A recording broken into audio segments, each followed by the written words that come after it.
Hey everyone, welcome back to this week's edition of the Maconi Setup Shop A-Fix Tutorials. This week we're looking at the Phoenix Raceway, so strap in and let's get to it. Not much different to talk about compared to the last video that we did for this place. It feels pretty similar. Obviously the tires need a little bit of time to get some temperature in them. Still shifting from 5th to 4th, but I will say I think as the run really goes on, hard to say how far the speeds are going to fall off, but third gear might be an option for 1 and 2 down here, just with how slow it gets. But at that point of the run, I think your tires are going to be so worn that you might want to stay in fourth anyway, just for the drive off.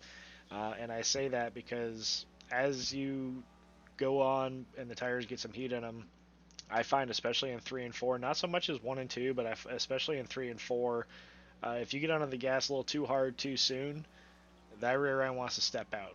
Okay, now again, dirty air and a little bit of other factors, rubber, all that sort of stuff, um, is naturally going to help that. Uh, but I do feel like drive off is going to be a real struggle. So you really want to take care of your tires, and the only way to do that really is just by managing your right foot and how aggressive you get with it. The second lane down in 1 and 2, I still think is the preferred lane. The bottom is still pretty competitive, but you can see the difference in speed there. I mean, my lap 3, I've obviously got some heat in the tires. This is a little too high this early in the run, but I promise you will be using that line late, especially when the tires are worn and you're in traffic. The lane just, or like the groove just kind of seems to move up down there in 1 and 2.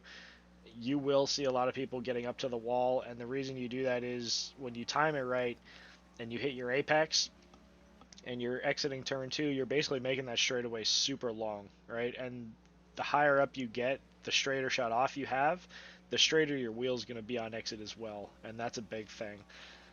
You're always trying to keep your wheel as straight as you can here. You want to minimize your inputs, especially in 3 and 4. Once you get down, like the most amount of wheel input you want to have is on entry, and then by the time you get to the center, you want to almost be feeling like you're trying to straighten the wheel, especially as you're coming up off the corner. If you're giving it gas and you're still cranking wheel into it, you're going to be melting your tires. I promise you, your tires are going to be destroyed by the end of a run. All right, 3 and 4 is obviously really tricky. Um, the high don't I didn't run any laps up there. I feel like I probably should have, just to feel it. I know in years past there's been some of that sticky stuff or whatever you want to call it that's modeled up there, but I feel like you got to go way up to find it. But as the track takes rubber, um, I feel like naturally that second lane at least starts to become usable. At least I've seen it be usable in past races here. It's just hard to say. The bottom is still the way to go, though. You want to wrap that line in 3. That's your best friend. It's usually the fastest way, and it's the best way to save tires. Um, Again, 3 and 4, there's not really much to go through. You don't want to be overdriving the entry because you really want to make sure that you're getting down on that yellow line. Okay, you can really miss or give up a lot of time if you miss the line. All right, and if you do miss the line, you're going to notice that you're naturally going to have to be putting a lot more wheel into it. You're going to be have to getting on the brakes harder so you don't slide up as much. And the difference of somebody hitting that line and missing it is pretty substantial. 1 and 2, you have a lot more options because of the PJ1 or whatever you want to call it. Like I said, that second and third lane is definitely gripped up, but the bottom is still really good. All right, it's obviously the shortest way around the racetrack. There is some grip down there. You'll see a lot of people using it. It's just not as fast. So that short run when the tires feel good, you're going to see a lot of people running that second and third lane. I feel like uh, the ones who are really pushing it can still run the bottom, but they're just going to be burning up their tires a lot faster, in my honest opinion. Uh, that second and third lane is still really good, but if you can take care of your tires and manage them properly, the bottom is really effective in 1 and 2, and you'll make up a lot of ground. It's hard to make up ground on the back straightaway when you're running the bottom because of that run that you naturally get from running higher up on the racetrack. Like I mentioned earlier, you're just making that straightaway longer the higher up you run. Okay, but if you burn your rear tires off and you're still trying to run up there and you start getting loose, that's where the people on the bottom that still have drive off are going to make up a lot of time because you're not making use of that advantage. That was a little modified pit entry. These are the tires for this run. As you can see, that right rear is already getting pretty hot, and it's getting pretty worn.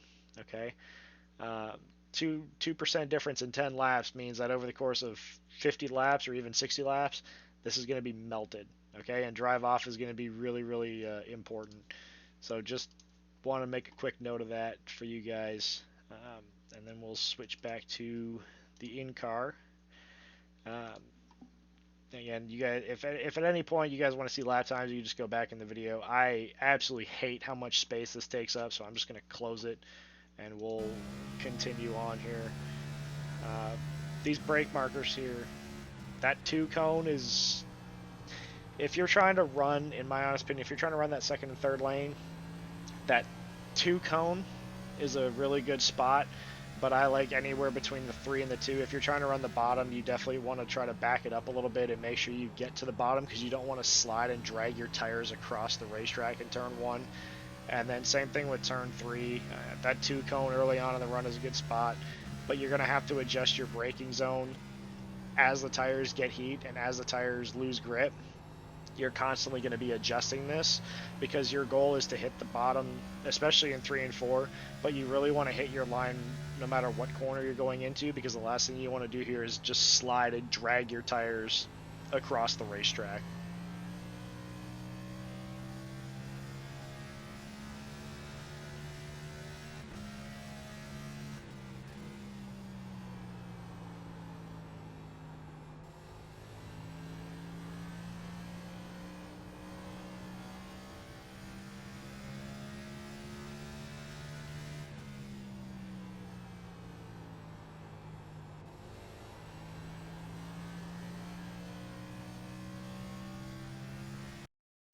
All right, guys. Like I said, not a whole lot has changed between this video and the last one that I did in terms of how the car feels or how it races or anything like that. Uh, I find the best success that I've had around Phoenix is just trying to be patient, taking care of your tires. I try not to race anybody really early on when everybody's got a lot of grip and everybody's feeling really good. You can make up a lot of time here late in a run. All right. I know it's going way back, but I used to have a lot of success at this place when it was the old car. Uh, Having a really good setup helped, which I was very fortunate to have. But I had a lot of success here. I think I finished third in one of the pro races in 2016-ish. Again, a lot's changed, but the technique really hasn't. Now we've got grip in the second and third lanes, what is now 1 and 2. It used to be 3 and 4, but you used to just run the bottom and paint the line here, and it seemed like the more patient you were painting the line, the more successful you were going to be. And I feel like a lot of that still translates. You still have to be patient.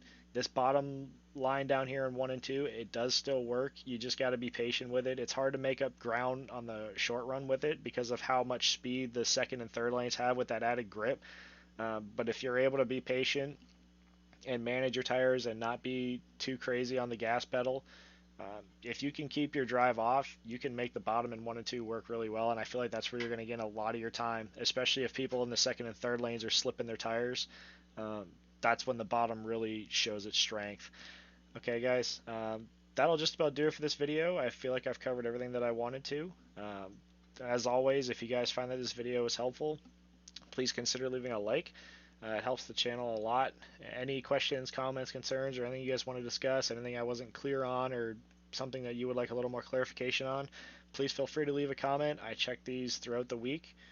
Always happy to try to help any way I can. And as always, if you're not already subscribed, make sure you hit that subscribe button and ring the notification bell so you can see these videos every Monday when they're posted to the Maconi YouTube page. Alright guys, best of luck this week, and we'll see you on the track.